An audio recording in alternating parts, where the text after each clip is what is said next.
Vous allez bientôt pouvoir devenir réalisateur Disney. Non mais attends, Disney c'est impossible. C'est pas accessible comme taf. Si, et d'ailleurs, ce personnage-là, ou encore celui-là, vous pourrez les utiliser. Les mettre en scène, leur faire des trucs débiles. Genre Iron Man, il pourra faire ça. Ou ça. Parce que The Walt Disney Company a signé un accord officiel avec OpenAI autour de Sora, un outil de génération de vidéos par intelligence artificielle. Oh ah!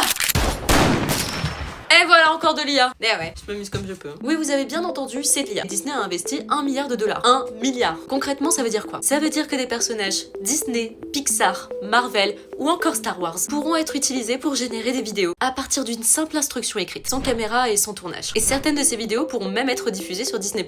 Et là, forcément, on se pose une question. Pourquoi Disney? Pourquoi tu fais ça maintenant? Disney, c'est l'entreprise qui a bâti son empire sur le contrôle total de ses licences, sur la protection obsessionnelle de ses personnages. Alors pourquoi ouvrir une porte aussi grande? Parce que les usages ont changé. Même si Disney protège l'image de ses personnages, ils se rendent compte que des petits filous arrivent néanmoins à générer des créations type Disney avec des IA plus permissibles. Et le pire, c'est que ça buzz parce que les gens adorent. Et que ces détournements ouvrent une nouvelle voie créative qui sort de leur DA. Et c'est là qu'une autre question arrive. Quand tout le monde peut créer du Disney, bah, qu'est-ce qui fait maintenant un vrai Disney? Qui décide de ce qui respecte l'univers? Qui protège les voix des acteurs? Les intentions des auteurs? Bien que Disney demande à contrôler toutes les générations qui sortiront de ce contrat, ça reste un sacré pari. Est-ce que cette ouverture va nourrir la créativité ou produire une quantité massive de contenu vide juste pour créer de l'attention? Ce milliard investi, c'est pas juste un pari technologique, c'est un pari culturel. C'est même peut-être un pari pour trouver le Walt Disney de demain, dénicher des talents, ouvrir la porte. Au-delà de l'idée d'un futur où la création sera massive, distribuée et accessible à tous, là Disney pose la question de est-ce qu'une idée peut venir de n'importe qui? Parce que pour moi, l'IA n'enlève pas la capacité de créer, elle enlève l'excuse de ne pas le faire. Et quand tout le monde a les outils, ce n'est plus la technologie qui fait la différence, c'est l'intention. Parce que